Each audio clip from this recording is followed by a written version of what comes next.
All right, I got the broadcaster started here. We will see how the feeds go this week. I am in the process of looking over here to see if things are going live on the computer side of things. Yes, we have liftoff. We have success this week. That is awesome. Last week, if you tried to tune in, we had some technical difficulties. The streaming didn't make it out to YouTube. And we got to some places, not all places, but hey, we are live. I'm seeing it on my screen over here. That's a good thing. Firstly, I just want to thank all of you for tuning in. I also want to thank Botech for teaming up with me to do this series. This series is called Hunting Strategies, and the purpose of it is to help everyone and myself get ready for hunting season right around the corner. I'm sure everyone's starting to feel the adrenaline. Everyone's checking their trail cameras, getting excited, seeing some of those nice bucks. I know this week I checked the camera and had a couple nice bucks showing up that weren't there before. And if I remember, I will talk a little bit about that in a little while. But I just want to, get into tonight. So if you caught last week's episode, what I did is I started off with a little archery tip, and then I talked about wind direction and thermals. And so this week I wanted to put in another archery tip to get it started because, hey, we should be out there shooting. If we're not, we need to start shooting to get ready for hunting season because, archery, a lot of it is, there's a lot of muscle memory involved, and the more you practice, the more in tune your body stays and the more you stay on top of how you're shooting. So last week I talked about just spending the week looking at your draw length, making sure that your draw length is where it really should be. I encourage you to have, I call it 3 touch points for your anchoring. I have my hand right in here. I have a kisser button right in the corner of my mouth and the string on the tip of my nose. Those are my 3 touch points. For this week, I was thinking, what do I really want to talk about as an archery tip for you to focus on this week? And I realized, as I was thinking about this, there is a key topic that I actually didn't cover in my book, my archery book. I go through a lot of technical details in archery form and everything in my book, Sin and the Spirituality of Archery. And at the end, of course, I throw in a little spiritual throw twist in there. And to make sure it wasn't a surprise for people, I kind of made that the title of the book. But really, a lot of this is to help people in their archery. But one of the things I didn't cover is torque. And so I want to talk about that now. And I'm going to have to write a couple more chapters or sections in the book and put out a second edition here to make sure that's, just looking over here. It looks like there's a bunch of people chiming in. Oh, and that reminds me. In a little while, I want to get to questions and question and answer session. I am a one-man show. I don't have a camera crew. As I said last week, I have a camera arm. So if I need to move the camera, it's me. And it's me kind of managing the computer here. So if you have a question, please pop over to my YouTube channel if you're not there, because this feed is going all over the place. It's going to Botech sites, it's going to Diamond sites, Excalibur, and I can't manage all those. Like I said, I'm a one-man show. So if you have a burning question, please pop over to my Sean's Outdoor Adventures YouTube channel and put it in the feed when I get to that point where I'm ready to ask for questions because I'm just going to be looking for them there primarily.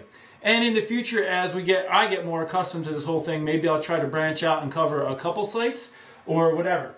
So here we are. I want to talk a little bit about torque, and here's the main thing I want to cover with torque and what is happening when we torque the bow.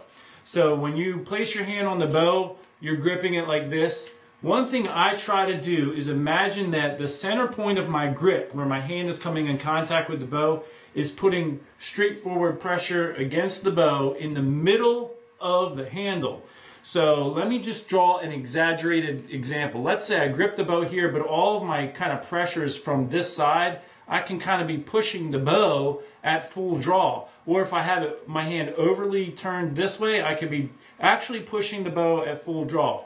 What I would like you to do this week, when you're at the target, the practice range, arrow nocked, pointed at the target, don't go grab your bow right now and pull it back without an arrow on there. You never want to do that. You don't want to risk blowing up your limbs.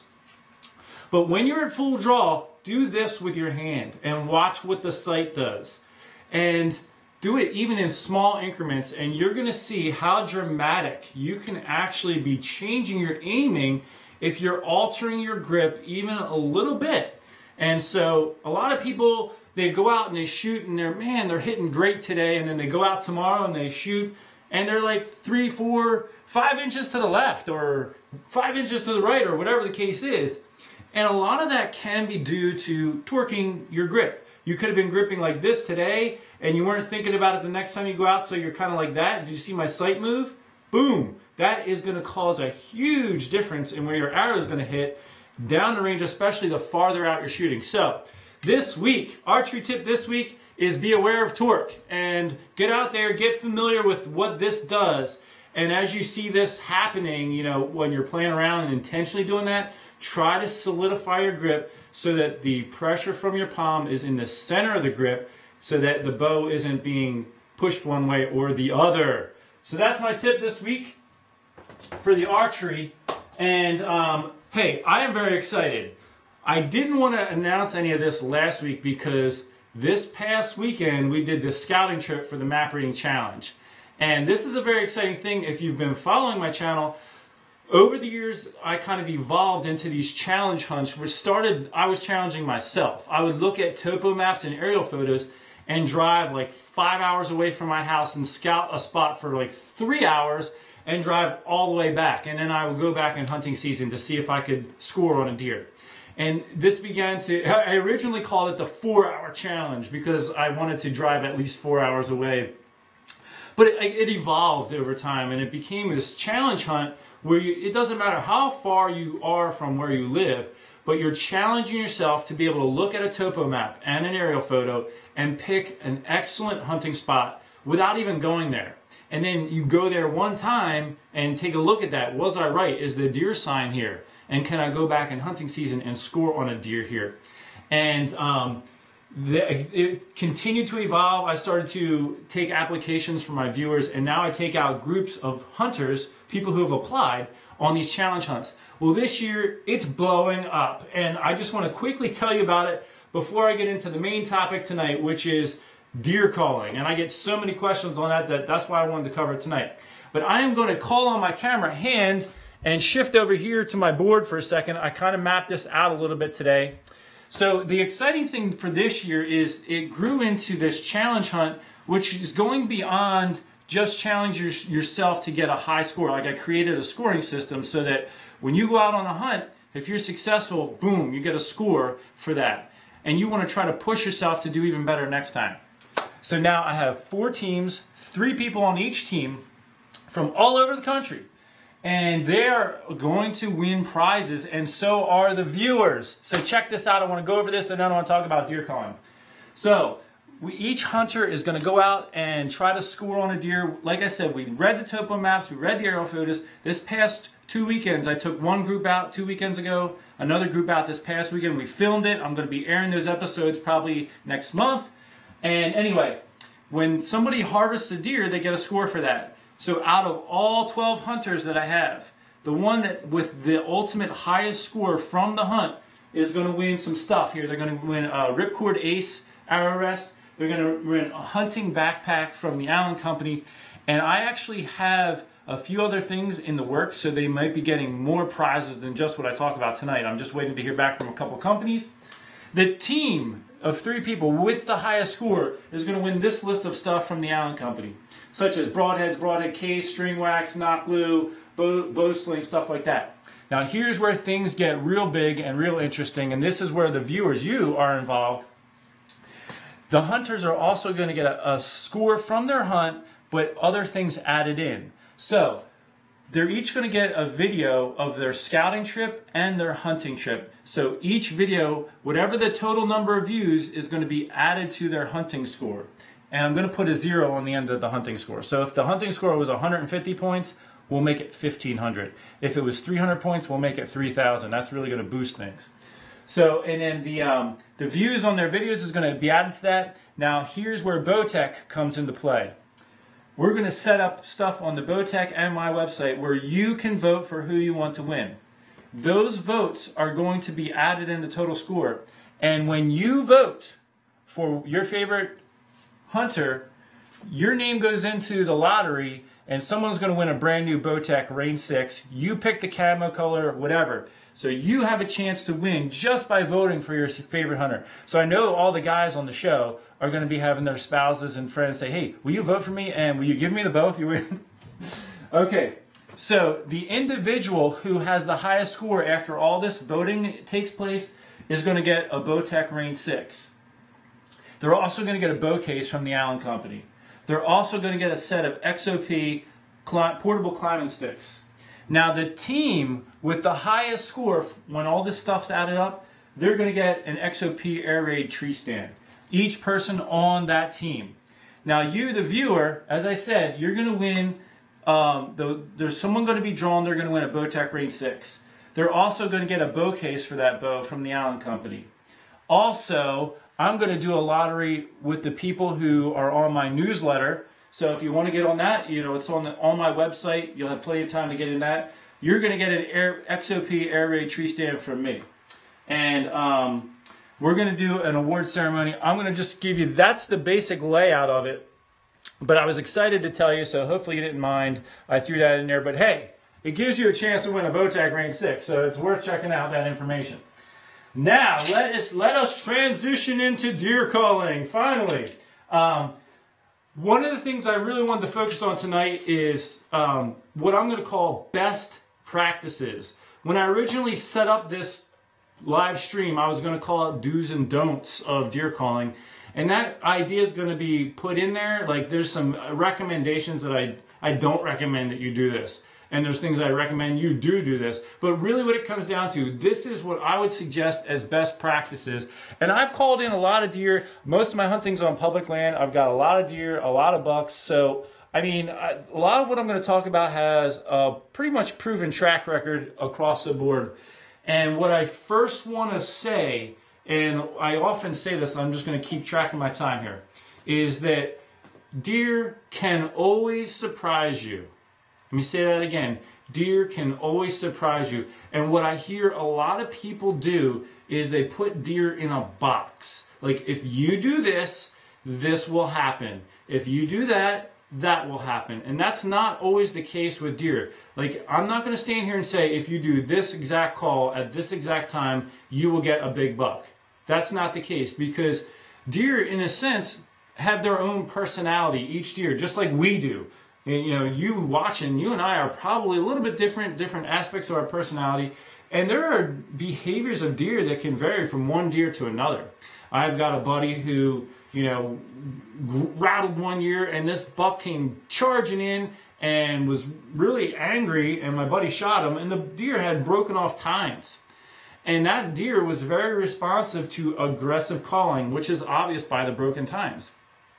You may have a very different reaction from a deer. You could rattle, and that deer gets cautious. And it's like, well, you know what? I'm going to circle downwind, and that deer could circle downwind, and you don't get the shot. So, as you can see in that little example, the same thing was done, which was rattling. Let's even say aggressively, but the deer did something very different. So, always be ready for deer to surprise you or not do what you want them or expect them to do. So with that said, what I want to talk about is what I perceive to be best practices within that kind of mindset. And I want to start off with, let's say, grunting. And grunting is, you know, it's one of the most standard calls, and it's one of the most effective universal calls. I mean, I have, you know, antlers on the wall here, but I have called in so many doe, like I don't even think I could count them. Okay, so I want to talk a little bit about the grunting aspect and times of years that I would say grunting is one of those things that deer do all year long. So this is a call that can literally work all throughout the hunting season. And, you know, a lot of new people say, how often should I call? How many times should I call? You know, how long should I wait between call series? And what that tells me is they already are making a mistake. And the mistake is, I encourage you, don't rely on deer calling for you to be successful. Instead, rely on your scouting skills. And in a lot of situations, calling is an act of desperation. It's like, I didn't do a good enough job scouting. I'm not right where the deer are, so I need to try to get some extra help to bring them in close. And that's really what's happening in a lot of situations. And what can happen is people can easily overcall, like call too much. When you're sitting in the woods, how often do you hear deer grunting? Especially when you see them. You're going to hear it, but it's not a lot. And so what I try to do when I am in the woods is mimic what is naturally happening. So in the early season, you're going to hear some grunting, and a lot of times, especially like that first week of hunting season, it's going to be doe, and they communicate a lot with the fawns. And so you'll also hear fawns bleating at that time. You're looking for their mother. There has been so many times in the morning that I have grunted and called doe right to me. And it's because the doe, especially that time of year, they're social, they're meeting up with other does and their fawns, and then they go bed down for the day. So let's say you just want to get a deer. A grunting in the morning especially is a good way to do that, especially if you're just looking for a doe. Now when it comes to how often and how much, I try to do it very sparingly. So if I'm seeing deer and they're just not coming my way, I'll start off with 1 or 2 soft grunts. Let me just give you an example. And I like to play with my grunt call to alter the, like you can go, you know, like that. But I like to really try to add authenticity. So I bend the tube a little bit, and I do this with my hand. So my hand just muffled it. Let me try that again. So I do things like that. And if you're an animal over there and I'm doing this with the sound and then I'm cupping it off, the sound is kind of being thrown over that way. So it's going to alter the way it sounds to you. So it just kind of makes it a little more diverse than a straight like that. Although deer will respond to this just as they will like that. And it's because it sounds close enough to what a deer is actually going to do, but I just like to get into it a little bit. So in the mornings, if it's early season, I like to just do a couple soft grunts. If you see a deer, and this is a good thing to think about. There's blind calling, and then you're calling to a deer you see. So if you see a deer moving down through the woods, and I've had this happen many times, sometimes I've just seen the legs of the deer through the thick stuff. And I'll just let out a couple grunts, 2 or 3, like something like that. Maybe not even that drawn out, shorter, like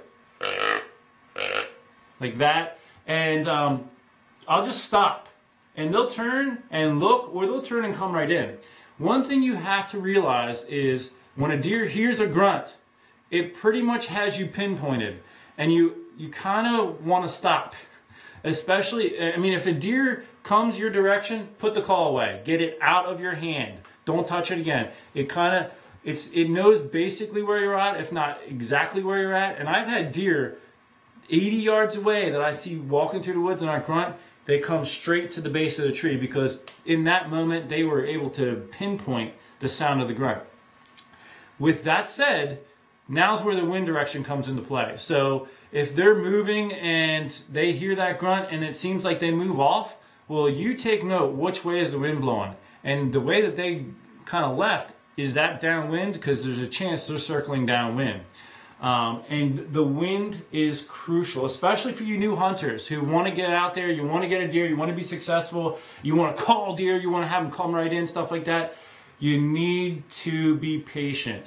I would say there's so many times in the stand, I'll be in the stand, let me just put this around my neck for a second. I'll have this around my neck underneath my camo jacket in the stand, and then I just reach in and pull it out when I want to use it. There's so many times where you're excited, you want, especially in the beginning of the season, you just want that action and nothing's happening. You're tempted to reach in there and pull it out and try to make something happen. Very often, I just say to myself, just be patient, because you could be ruining your hunting spot, especially your favorite hunting spot, by doing that. There could be deer in the area, you just don't see them, and if you start grunting and you never see the deer, they could work their way around downwind. They could, you're sitting there like, man, nothing's happening, a little bit of movement. That deer could be watching you. And there's some deer that will be nice enough to let you know you've been had by snorting at you. But there's a lot of deer, especially your smart buck, they're just going to turn, keep their tail down, and walk quickly away. They're not going to run, they're just going to walk away. They know better.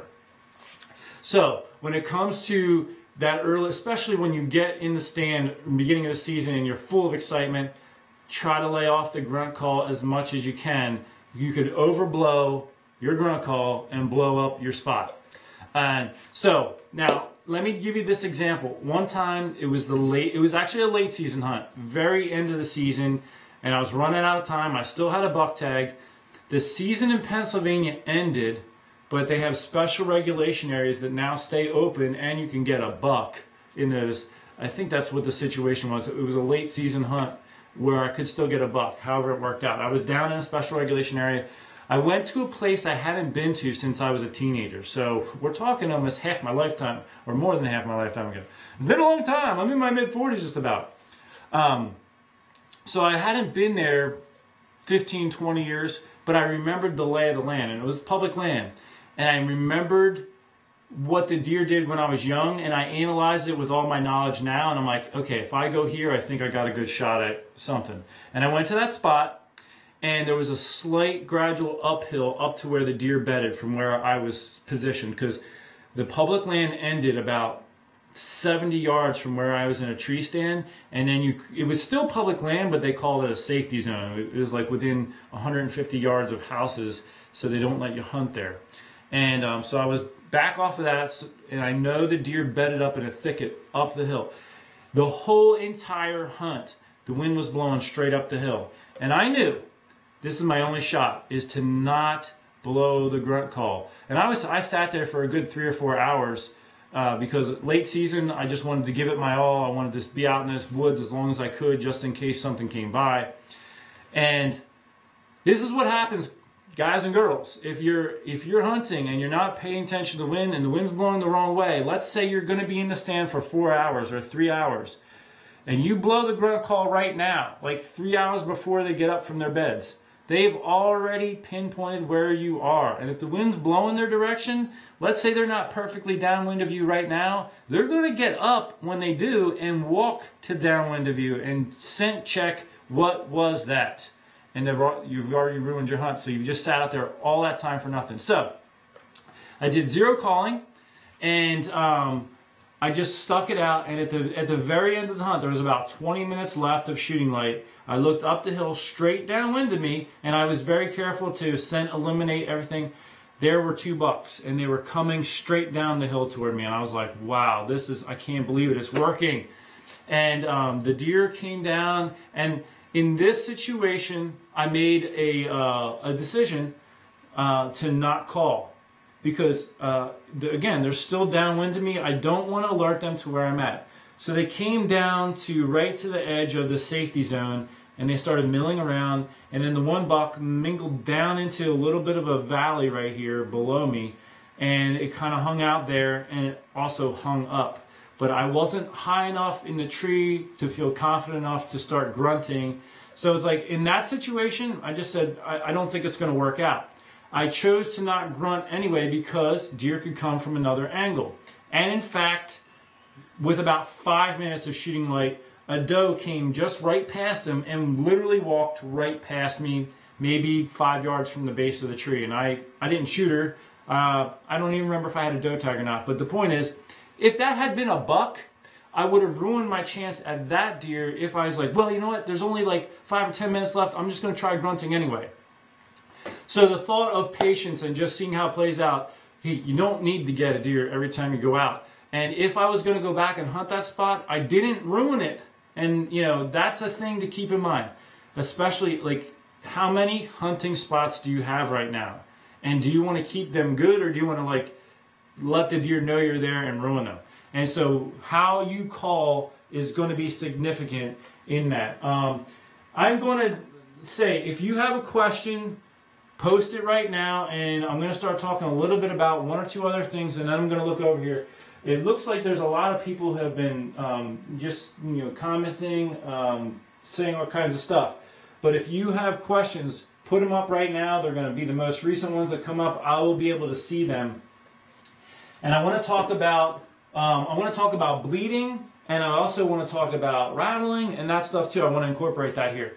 A lot of people have seen these bleat cans. This is a Primus one. These things can work really well. I've shot deer bleeding like that. And I prefer to bleat with my voice, and I talk about this in some of my calling videos.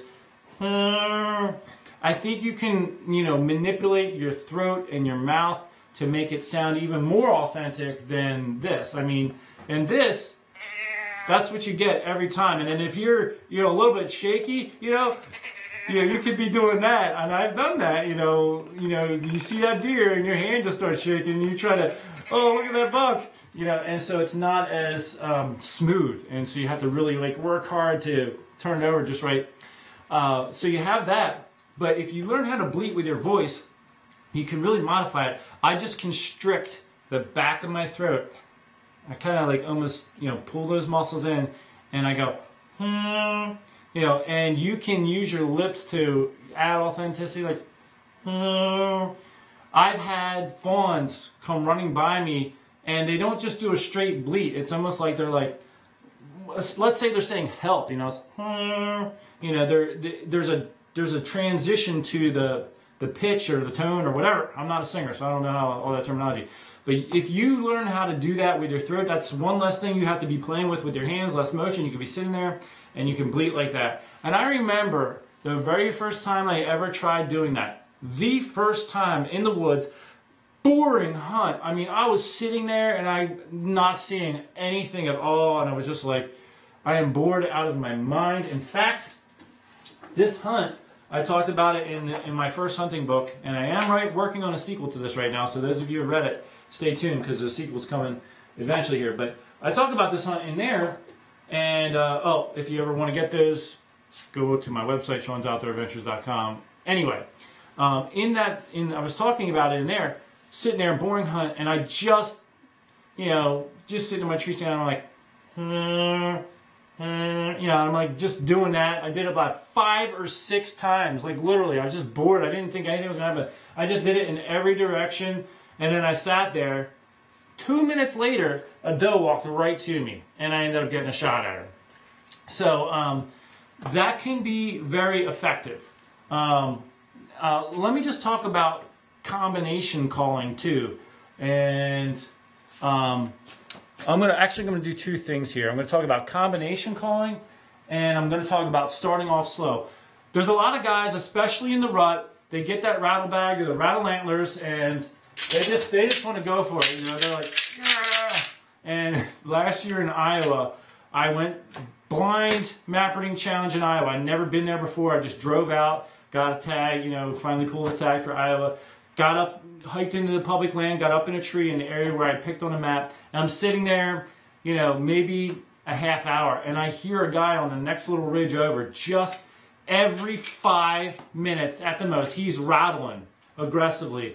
And I'm thinking, man, give it a break, dude. You're just killing the area. And eventually, I had between rattle sequences over there, I had a buck come off this ridge over here, down into the little valley here, come right up behind me, and he was standing here about 15 yards to my left, and that guy was rattling again, so the buck actually stepped up and was looking over there and was, listening to this guy go crazy, and then the buck turned around and walked away. I guess the buck knew, this, I'm not having this, or whatever. And the guy ended up, I guess, leaving, because after about an hour or 2 of this, he left. And that's one thing.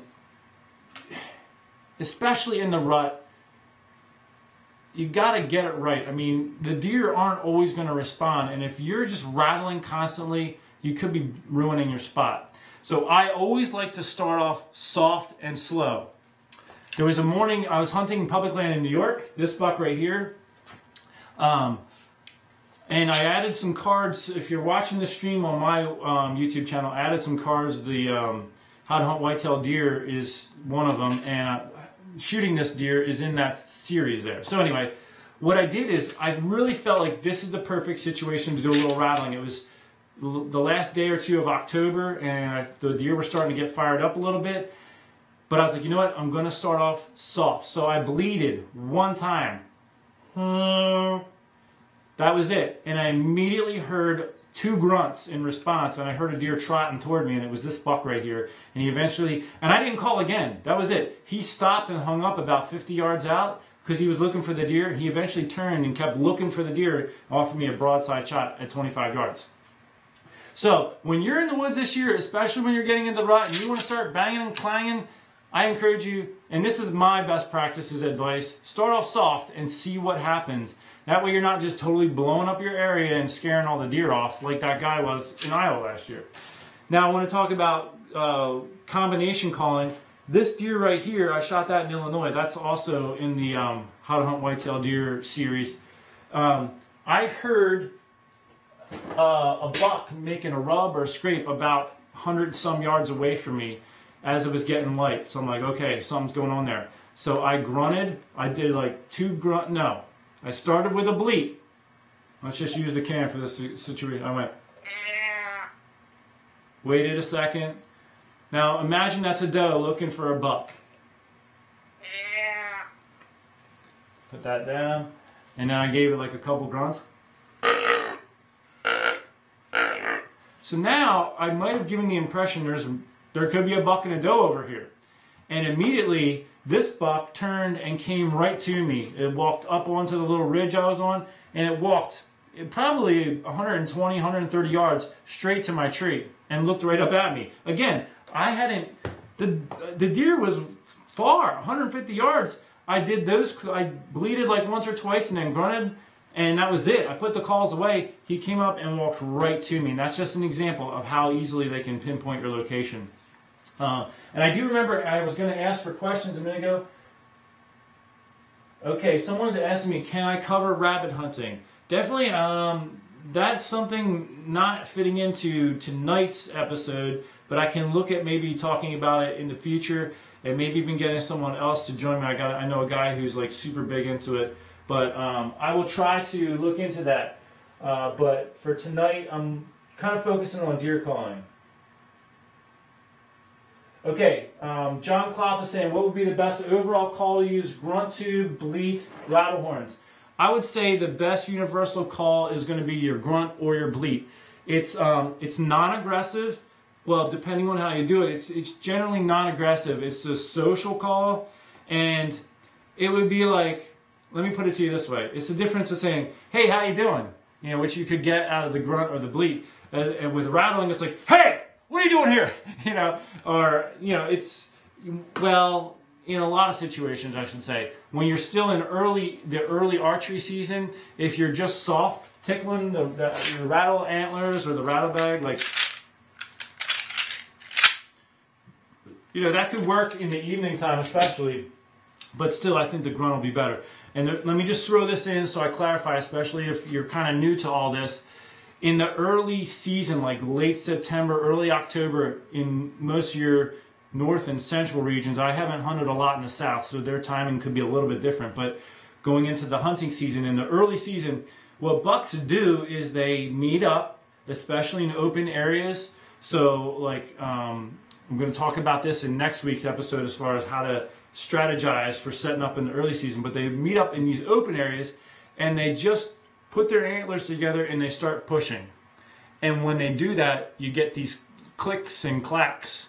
It's not aggressive. It's like I just did with the rattle bag, like, you know, like that. And so they're just kind of doing these pushing. And if you are pushing somebody, you can feel how strong you are in relation to them. And if they push you back, they can feel how strong they are in relation to you. And that's kind of what the deer are doing. They can tell who is stronger, and so they're establishing a pecking order, like who's the strongest, who is in charge when the rut comes in. So like now, if you have a 4-year-old, real big, strong buck, just pushing a 2-year-old around, well, come the rut, that 2-year-old's going to be like, I know this dude is way stronger than me, so I'm just going to stay out of his way.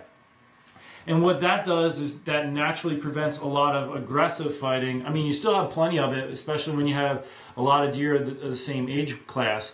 But it also avoids a lot of injuries because the deer already know who's stronger. And so in early season, it's not so much a, hey, get it, what are you doing here kind of a thing. It's more like, let's see who's stronger.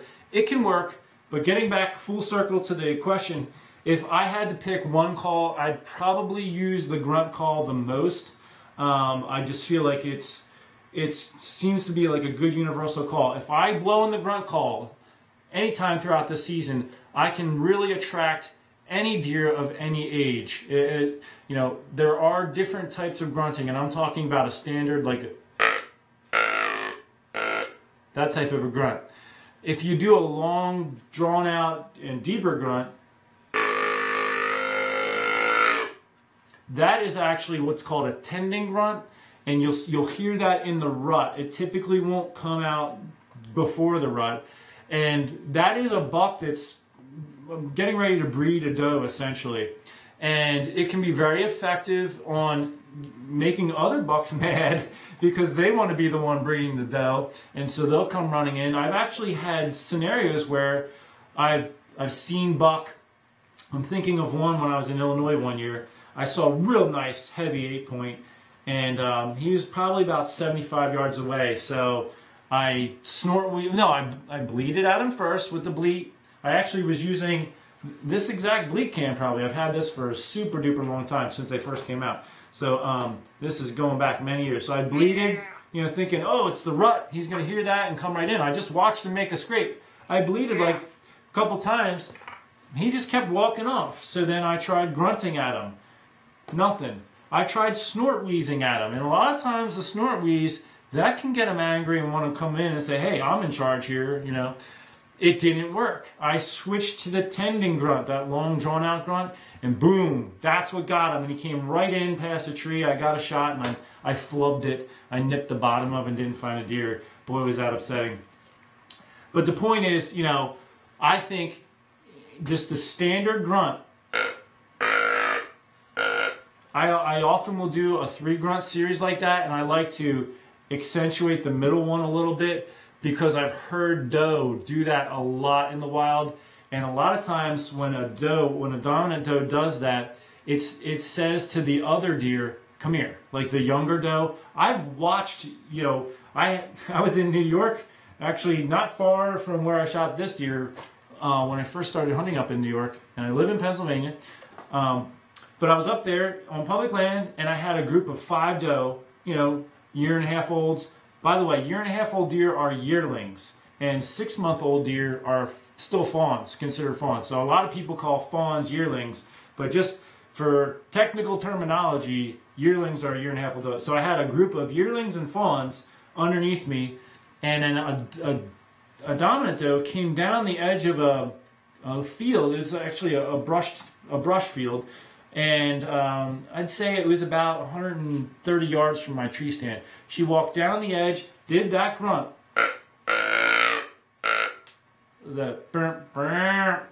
like that, and they all turned and trotted to her. It was really cool to see. And so I use that grunt call a lot when I'm, you know, in the early season, especially when I do throw out a grunt call, and I'll do that like 1 or 2 times, and that's it. I'll put the call away. If a deer hears it and it's in the mood to respond, it's going to come. So let me see if I got any other questions here. Phases of the moon affect the rut. Some say it's a myth. Others say it's been proven. What are your thoughts on this, Sean? Actually, I have devoted I was going to devote a whole evening to that in this series, and I will say I have done a lot of observation on that, and I'm going to weigh in a little heavier in that episode. But I'd say it doesn't have the impact that a lot of people are saying, and I want to give more detail on that, but I don't want to do that now because that's a whole nother talk in the series. So I've got a couple more coming up. I've got next week is early season strategy. So your strategy in the early season, for me, is a lot different, or quite different, than it is coming into the rut. So I want to talk about those early season strategies next week. The week after that, a lot of times we hit a mid-season lull. You know, the deer just don't seem to move, and I want to talk about some strategies for that. Talk about strategies going into the rut and in the rut, you should have, in my opinion, different strategies in each of those phases of the season, because the deer are doing different things, they're responding to different things, and they're acting different ways. And so I want to get into that. What arrows do I shoot? Well, this year I'll be shooting some arrows that were given to me by Jory Outdoors. If you don't know this, I was picked by Jory Outdoors to be on a new production that they're doing. So they have given me some arrows from them, and they are, I forget, well, it just says Jory Outdoors on them, and they're manufactured by, it says PSE Jory Outdoors. So I'm not positive who the actual manufacturers, but it's got their names on it. It's the Bow Madness series, and they're 300s. Last year I shot the Easton Flatlines, and I shot those the last couple years. I have a very long draw length, so I can kind of get away with a little bit more than some people. With the long draw length, I was shooting a pretty light arrow and still getting great penetration. If you have a shorter draw length, you might want to go with something a little bit higher grains per pound.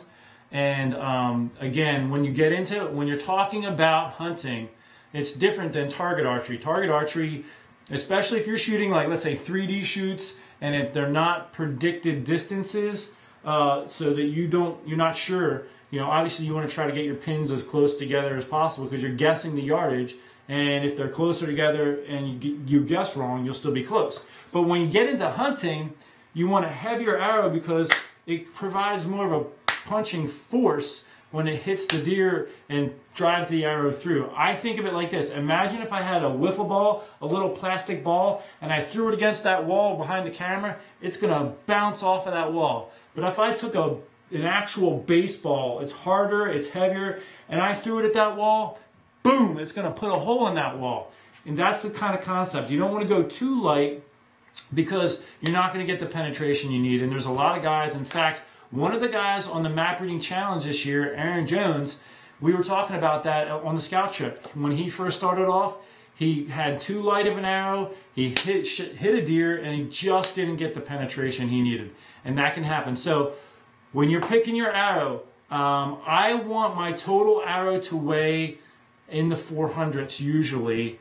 And, you know, like, I was shooting a little bit lighter the last couple of years to try it out. It wasn't a problem. But really, I think my ideal weight for me is right around 415 grains. And I hunt mainly whitetail deer. You could talk to people who hunt out in the Midwest for bigger animals like elk, and they want a heavier arrow. I haven't personally hunted elk, but I do feel that, you know, I think I would be all right with, you know, 425 grain, but I would do a little more research if I was going to do an elk hunt. And I do prefer, and some states require, a fixed blade broadhead in those scenarios with a razor blade all the way to the tip. You get good penetration with that. So I have time for maybe one more question, and I'm going to wrap things up, I think. Okay, recommended bows for new hunters. Thanks and great videos. That is from Karen. Okay, I mean, honestly, I'm doing this series in conjunction with Bowtech, and they also make the diamond line. And I'm not actually about saying what I'm about to say because of that. If you go back and watch my videos, and like I have how to, you know, archery for beginners that I put up years and years ago, all the comments I've made over the years is I really like the Diamond Infinite Edge and now the Diamond Edge SB1. I just think they're great bows because they're so versatile. You can go from a really short draw length to a long draw length out to like 30. You can lower the poundage way down so you can fit it to a young person, and that person can grow with the bow and just increase the weight. And in fact, I just set my dad up. I had a Diamond Edge SB1, and I just set my dad up with it because my dad, he doesn't shoot a lot. He's not an all year round shooter who's shooting 4 or 5 days a week. And so, you know, I had the bow and I knew I could get it perfect for his draw length. It was a great fit. So we got him outfitted with that. And my dad's been hunting for a long time. He's been shooting for a long time. And it's a good bow for him. But it's also a good bow if you're a young person and you're growing. So, and if he ever decides, you know what, I don't want to shoot anymore, well, when my son gets older, my son could try the bow. We could just switch the draw length and the draw weight. And a bow like that, it's just real versatile. A lot of bows, getting aside from that for a minute, they're in 10-pound increments, you know, so if it's a 60-pound limb, you can only go from 50 pounds to 60 pounds. And so you're a little bit limited on who can shoot that bow. A young person maybe just can't shoot that bow, whereas something like the Diamond Edge SB1, you can crank it way down. And so that is my recommendation personally, and I've always kind of really liked those bows for their versatility. That's my suggestion. So I know there's another, at least usually there's another show coming up, and so they like me to wrap up to give them time to get ready for that. So I'm going to wrap up this show here. I hope this has been helpful, and I'm sorry that I'm sure there's a lot of comments over there that or questions, and what I'll do is I'll try to take a look at some of those. I will be posting this video. I'll see how the video quality is from the live stream, and if I'm not happy with it, I'll repost it if I can or whatever. Or actually, you know what? I didn't even hit record tonight. I did last week. So hopefully the live version is going to be good. And if I missed a question, just ask it underneath of that video when this posts, and I will get back to you. I really try to get back to everybody. So, hey, stay tuned for next week. We're going to talk about early season strategies. What I think you should be doing for that first week of the season, like what strategy would work best, and that's what I want to get into. Again, thank you so much for tuning in. Thank you, Bowtech, and I'll look forward to all of you coming in next week. God bless you. Hey, I gotta turn this off. I don't have a crew here. There's nobody else but me. Let's see here. Bye-bye, everybody.